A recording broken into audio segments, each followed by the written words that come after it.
मुख्यमंत्री मनोहर लाल ने अपने दूसरे कार्यकाल का तीसरा बजट पेश कर दिया है। सीएम ने वर्ष 2022-23 के लिए 1,77,255 करोड़ रुपए का बजट पेश किया। यह पिछले वर्ष से 15.6% अधिक है। इसमें 61,057.36 करोड़ पूंजीगत व्यय है, जबकि 1,16,158.63 करोड़ राजस्व व्यय है। सरकारी कॉलेजों और सीनियर सेकेंडरी स्कूलों में कौशल प्रशिक्षण और प्रमाण को शामिल करने का निर्णय लिया गया है।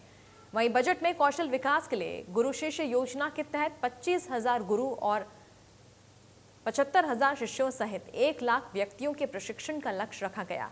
औद्योगिक प्रशिक्षण को बढ़ावा देने के लिए औद्योगिक क्षेत्रों में दोहरी ट्रैक प्रणाली के तहत कौशल प्रशिक्षण केंद्र खोले जाएंगे और दोहरी प्रशिक्षण प्रणाली से 44 नई ट्रेड यूनिट्स को जोड़ने का लक्ष्य रखा गया।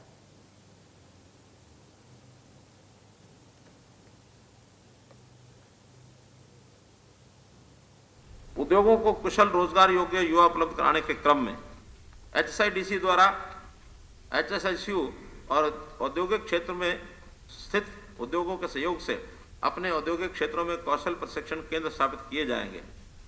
कौशल प्रशिक्षण केंद्र युवाओं को नामांकित करेंगे और प्रशिक्षण की दोहरी ट्रैक प्रणाली का उपयोग करके उन्हें प्रशिक्षित किया जाएगा। मुझे उम्मीद है कि इससे हरियाणा में रोजगार के इच्छुकों और नियोक्ताओं के बीच की खाई भर जाएगी। अप्रेंटिसशिप अधिनियम के तहत 78 सरकारी और निजी प्रतिष्ठानों को पंजीकृत किया गया है। वर्ष 21-22 में राष्ट्रीय अप्रेंटिसशिप प्रोत्साहन योजना के तहत 14,387 अप्रेंटिसशिप नियुक्त किए गए थे। मुझे बताते हुए खुशी हो रही है कि 17-18 से अब तक प्रति लाख जनसंख्या पर प्रशिक्षकों की नियुक्ति में हरियाणा को देश में लगातार पहला स्थान मिला है। रोजगार। माननीय अध्यक्ष महोदय, महामारी के बाद सरकार ने भौतिक विकास और मानव विकास के प्रमुख पहलुओं के रूप में युवा उद्यमिता और रोजगार सृजन पर अधिक बल दिया है। परिवार पहचान पत्र डाटा से बेरोजगार युवाओं की वास्तविक संख्या सामने आई है और सरकार ऐसे युवाओं को उद्यमी और रोजगार योग्य बनाने के लिए रणनीति बनाएगी। हरियाणा के युवाओं को निजी क्षेत्र में रोजगार के अवसर और सरकार में अस्थायी कार्य आवश्यकताओं से जोड़ने के लिए सक्षम युवा प्लेसमेंट सेल और हरियाणा रोजगार पोर्टल एक प्लेटफॉर्म के रूप में विकसित किए गए हैं। रोजगार पोर्टल पर 14,574 कर्मचारियों और 27 जॉब एग्रीगेटर्स को जोड़ा गया है। निजी क्षेत्र में रोजगार के अवसर उपलब्ध कराने हेतु युवाओं की सुविधा के लिए सरकार की प्रदेश भर में 200 रोजगार मेले आयोजित करने की योजना है। हरियाणा के युवाओं को रोजगार के अधिक अवसर प्रदान करने के लिए सरकार ने कौशल प्रशिक्षण और विकास तंत्र बनाया है, जो विदेशों में रोजगार की तलाश कर रहे युवाओं को कौशल प्रदान करेगा। इस तंत्र के कार्यान्वयन और विदेशों में प्लेसमेंट के अवसर तलाश करने के लिए नव स्थापित विदेश सहयोग विभाग में हरियाणा विदेश रोजगार प्लेसमेंट सेल स्थापित किया गया है। मुझे आशा है कि यह सेल अगले 2 वर्षों में 1 लाख युवाओं को प्रशिक्षण व प्लेसमेंट दिलवाएगा।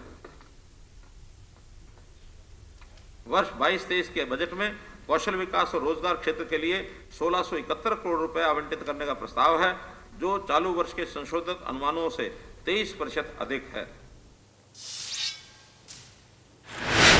वहीं उन्होंने कहा कि शोध को बढ़ावा देने के लिए इंस्टीट्यूट ऑफ इमर्जिंग टेक्नोलॉजी स्थापित होगी। प्राथमिक स्वास्थ्य केंद्र को वेलनेस सेंटर के रूप में विकसित किया जाएगा।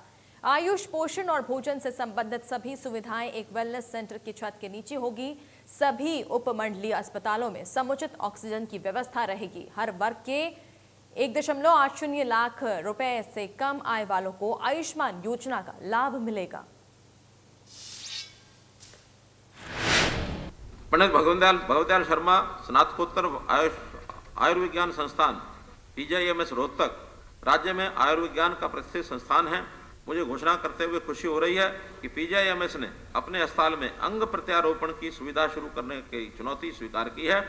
मुझे आशा है कि वर्ष 22-23 में PGIMS रोहतक में किडनी ट्रांसप्लांटेशन की सुविधा ये चालू हो जाएगी। सरकार महेंद्रगढ़, भिवानी, जींद, गुरुग्राम जिलों में नए मेडिकल कॉलेज और शहीद हसन खां मेवाती राजकीय मेडिकल कॉलेज नू में एक डेंटल कॉलेज की स्थापना करने जा रही है। इन कॉलेजों के निर्माण पर लगभग 2600 करोड़ रुपए खर्च होने की संभावना है। 22-23 में फरीदाबाद जिले में अटल बिहारी वाजपेयी राजकीय मेडिकल कॉलेज की भी पूरी तरह से संचालित होने की संभावना है। सरकार ने कैथल, सिरसा, यमुना जिलों में नए मेडिकल खोलने की भी मंजूरी दी है, जिसके डीपीआर तैयार की जा रही है। मरीजों की अधिकता होने के कारण से कल्पना चावला राजकीय मेडिकल कॉलेज करनाल की क्षमता का विस्तार किया जा रहा है। लगभग 5 वर्ष पूर्व हमने एक टारगेट तय किया था कि स्वास्थ्य क्षेत्र में मानव संसाधनों की जरूरतों को पूरा करने के लिए हर जिले में एक मेडिकल कॉलेज खोला जाएगा। मुझे बड़ी खुशी है कि राज्य की जनता ने इस लक्ष्य की पूर्ति दिशा में काम करने के लिए सरकार को सक्षम बनाने की शक्ति का आशीर्वाद मुझे दिया है।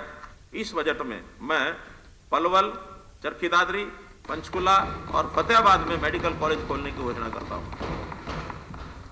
इस घोषणा के साथ प्राय हर जिले में एक सरकारी मेडिकल कॉलेज खोलने का जो हमारा उस समय का इरादा था वो पूरा हो जाएगा।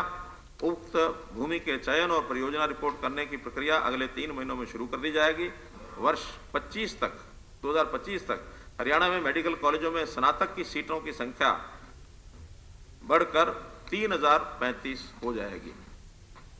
सरकार का फरीदाबाद, रेवाड़ी, कैथल, कुरुक्षेत्र, पंचकुला जिलों में नर्सिंग कॉलेज स्थापित करने का लक्ष्य है। इसका निर्माण कार्य 194 करोड़ रुपए की लागत से जारी है। आगामी 3 माह में पूरा होने की संभावना है। जींद, भिवानी, महेंद्रगढ़, सिरसा, यमुनानगर में स्थापित होने वाले मेडिकल कॉलेजों और इस बजट में घोषित अर्थात पलवल, चरखी दादरी, पंचकुला और फतेहाबाद के मेडिकल कॉलेजों के साथ भी नए नर्सिंग कॉलेज खोले जाएंगे। सरकार टेलीमेडिसिन सेवा की स्थापना उन्नयन को मंजूरी दे दी है। प्राथमिक स्वास्थ्य केंद्रों को जोड़ने वाले मेडिकल कॉलेजों के साथ टेली कंसल्टेशन रेफरल सेवाएं शुरू करने का प्रस्ताव है, जिससे पीएचसी को उन रोगियों को रेफर करने की क्षमता प्रदान की जा सकती है जिन्हें सीधे पीएचसी स्तर पर तृतीयक देखभाल की आवश्यकता होती है। 120 एलोपैथी और आयुष की उपचार पद्धतियों के संयुक्त अनुसंधान को बढ़ावा देने की आवश्यकता है, ताकि प्रत्येक क्षेत्र एक दूसरे को समझ सके। मैं आशा करता हूं कि 22-23 में किसी एक मेडिकल कॉलेज में हरियाणा स्वास्थ्य विज्ञान संश्लेषण और अनुसंधान केंद्र स्थापित हो जाएगा। सरकार केंद्र की स्थापना के लिए धनराशि उपलब्ध कराएगी। मुझे आशा है कि आने वाले समय में दोनों पद्धतियों अर्थात एलोपैथी और आयुर्वेदिक का एक पद्धति में सम्मिश्रण होने से बीमारियों का उपचार होगा। समाज के जरूरतमंद लोगों के लिए हरियाणा सरकार ने मदद का हाथ बढ़ाते हुए कई पेंशन योजनाओं की राशि में वृद्धि की है, जिससे वे अपनी जरूरत की चीजों के लिए किसी के आगे हाथ न फैलाएं। सामाजिक पेंशनों में हरियाणा सरकार ने क्या बदलाव किए हैं, आइए जानते हैं। हरियाणा में सरकार ने बुढ़ापा और विधवा भत्ता सहित सभी सामाजिक पेंशन व भत्ते में वृद्धि कर दी है। अब राज्य में वृद्धावस्था सम्मान भत्ता, विधवा एवं निराश्रित महिला पेंशन, निःशक्तजन पेंशन, लाडली सामाजिक सुरक्षा भत्ता, बौना भत्ता और किन्नर भत्ता को 2250 रुपए से बढ़ाकर 2500 रुपए प्रतिमाह किया गया है।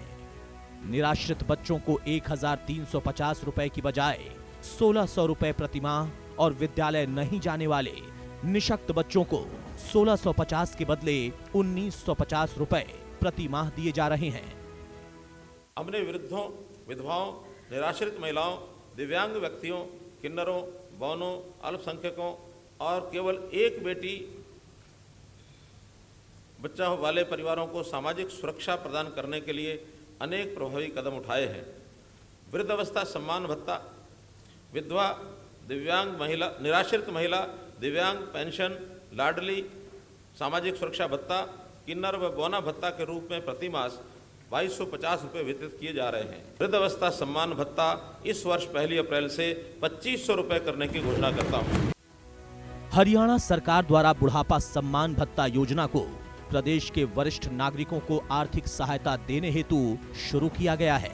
इस योजना के अंतर्गत 60 वर्ष व उससे अधिक आयु के वरिष्ठ नागरिकों को हरियाणा सरकार के सामाजिक न्याय और सशक्तिकरण विभाग द्वारा बुढ़ापा सम्मान भत्ता दिया जाएगा। हरियाणा सरकार ने सामाजिक सुरक्षा प्रदान करने के उद्देश्य से विकलांग पेंशन योजना का शुभारंभ किया है, जिसके माध्यम से सहायता राशि सीधे तौर पर उनके बैंक अकाउंट में प्रदान की जाती है। सरकार के द्वारा दिव्यांग जनों को मासिक तौर पर 2250 रुपए की पेंशन प्रदान की जा रही है। जिसका उपयोग वह अपने निजी खर्चे तथा जरूरत के अनुसार कर सकें। उसका तो बहुत फायदा है जी, दवाई लिया टाइम पर मिल जाए, दवाई ले ला अपनी, बड़ा सारा आई तो बढ़िया योजना है सरकार की, बहुत, हम तो बहुत खुश हैं। बुजुर्गों तो बड़ा तगड़ा सारा बुजुर्गों ने से, बुजुर्गों को तो मतलब दुख में तकलीफ में कहीं जाना हो, कुछ काम को थोड़ा बहुत करना हो कर ला, और तो कोई कमाई है नहीं। योजना से अभी तक 1,74,000 से अधिक लाभार्थियों को हरियाणा दिव्यांगजन पेंशन योजना का सीधा लाभ दिया जा रहा है। हरियाणा के मुख्यमंत्री ने अपने राज्य में लड़कियों के लिए हरियाणा लाडली योजना शुरू की है। इस योजना के तहत राज्य सरकार लड़की की भ्रूण हत्या रोकने के लिए और लड़कियों का प्रोत्साहन करने के लिए पेंशन प्रदान करती है। हरियाणा लाडली योजना का लाभ ऐसे माता पिता जिनके केवल लड़कियां हैं उन्हें ही मिलता है और अब प्रोत्साहन राशि भी पहले से बढ़ाकर 2500 रुपए प्रति माह कर दी गई है। हरियाणा सरकार की तरफ से हरियाणा किन्नर पेंशन योजना के अंतर्गत मिलने वाली राशि को बढ़ाकर अब कुल 2,500 रुपए प्रति माह के आधार पर इस श्रेणी के सभी लोगों को दिया जा रहा है। हरियाणा सरकार की पेंशन योजनाओं से लोग बेहद खुश नजर आ रहे हैं।